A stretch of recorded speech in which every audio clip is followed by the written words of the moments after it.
कुर्वन्निवेह कर्माणि जिजीविषेच्छतं समाः एवं त्वयि नान्यथेतोऽस्ति न कर्म लिप्यते नरे। मनुष्य 100 वर्ष तक काम करते हुए जीने की इच्छा करे, यही एक उपाय है कि कर्म मनुष्य को फांसते नहीं, इसके अतिरिक्त दूसरा उपाय नहीं है। यह मंत्र प्रथम मंत्र को ही आगे बढ़ाते हुए कहता है कि तेन त्यक्तेन भुंजिथा, कि वह संसार जिसको हमें त्याग पूर्वक भोगना है, उसके लिए हमें किस तरह के कर्म करने हैं। अच्छा, अभी मैं इस मंत्र पर चर्चा से पहले आपको एक दृष्टांत सुनाता हूँ। एक बार किसी धनी के पास एक मनुष्य ने नौकरी करने की इच्छा की। धनी ने पूछा, क्या वेतन लोगे? नौकरी के अभिलाषी ने कहा, मेरा वेतन यही है कि मुझे हर समय कार्य मिलता रहे। जब तुम कार्य न दोगे मैं तुम्हें मार डालूंगा।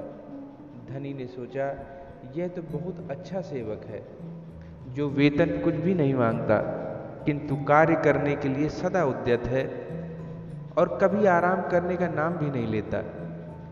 मुझे अपने कार्यों के लिए अनेक मनुष्यों की अपेक्षा रहती है।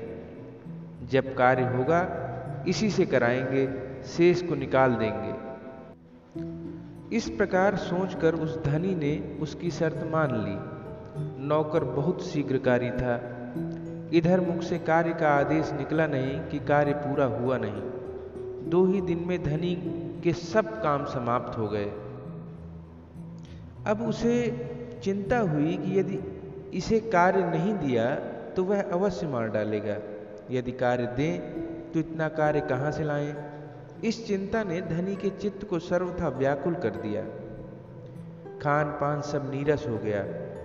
एक दिन किसी बुद्धिमान ने धनवान से पूछा, इतनी धन संपत्ति होने पर भी तुम इतने दुर्बल क्यों होते चले जा रहे हो?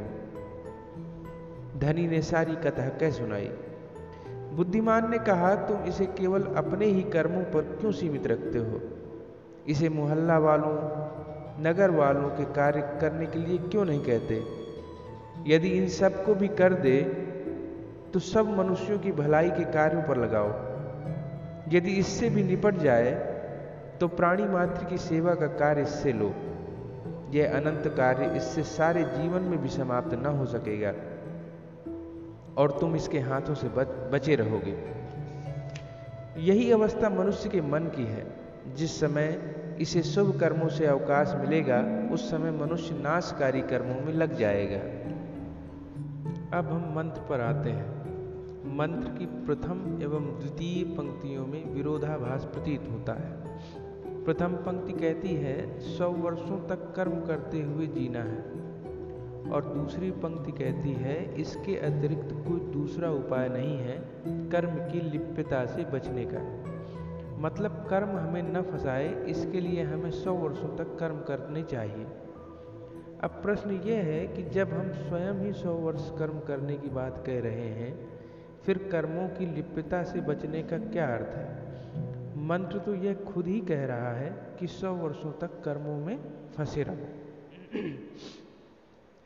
तो जब हम गहराई से चिंतन करते हैं तो हम पाते हैं कि प्रथम एवं द्वितीय पंक्ति में जिन कर्मों की चर्चा है वे दोनों भिन्न भिन्न हैं। प्रथम पंक्ति में कहे गए कर्म दूसरी पंक्ति में कहे गए कर्मों से अलग है।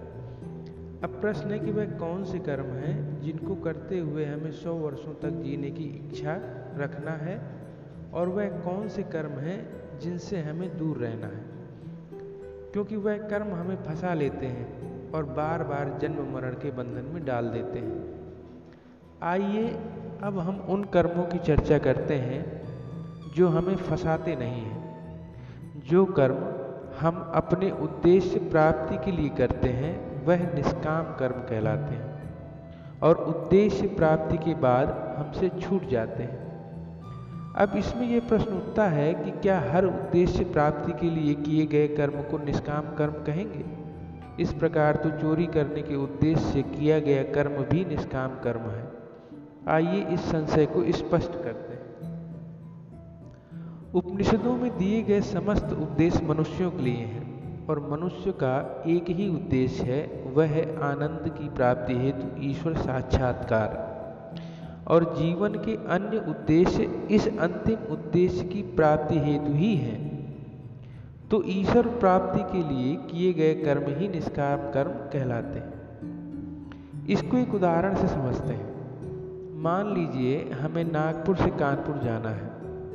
नागपुर से कानपुर के सफ़र में झांसी के स्टेशन से ट्रेन बदलनी है। अब हम नागपुर से चले और ट्रेन के सफ़र में इतना खो गए कि हम ट्रेन से उतरना ही भूल गए और झांसी आने के बाद भी हम नहीं उतरे। इस तरह से हमारी झांसी से कानपुर की ट्रेन छूट गई और हम कानपुर न पहुंच सके। यह थी हमारी सफ़र रूपी कर्म की सकामता, जो हमें अपने लक्ष्य तक न पहुंचा सकी। तो इस मंत्र में यही बतलाने की कोशिश की गई है कि हमें सदैव अपने उद्देश्य की पूर्ति के लिए कर्मों को निरंतर करते रहें। अन्यथा यदि हम उद्देश्य को भूलकर उन साधनों में, जिन्हें हमें अपने उद्देश्य की पूर्ति के लिए दिए गए थे, उलझ जाएंगे और अपने लक्ष्य से विमुख हो जाएंगे और विनाश की ओर अग्रसर हो जाएंगे। अब प्रश्न यह है कि निष्काम कर्म करने के लिए हम क्या करें। तो करना बस इतना है कि हम जब खाना खाएं तो बस इतना खाएं और ऐसा खाएं कि वह हमारे सतोगुणों को बढ़ाने वाला हो और हमें हमारे उद्देश्य ईश्वर प्राप्ति हेतु शरीर को सक्षम बनाए, न कि हमारे उद्देश्य से भटकाने वाला हो। इस प्रकार अन्य समस्त विषयों को इस प्रकार भोगें कि वह हमें अपने लक्ष्य तक पहुंचाने वाले हों। और यह हम किस प्रकार कर सकते हैं? उसका तरीका है अपनी एकाग्रता को और अपनी चैतन्यता को जागृत रखकर। हम जितना चैतन्य होंगे, जितना एकाग्र होंगे, उतनी ही ज़्यादा निष्कामता अपने कर्मों में ला सकेंगे।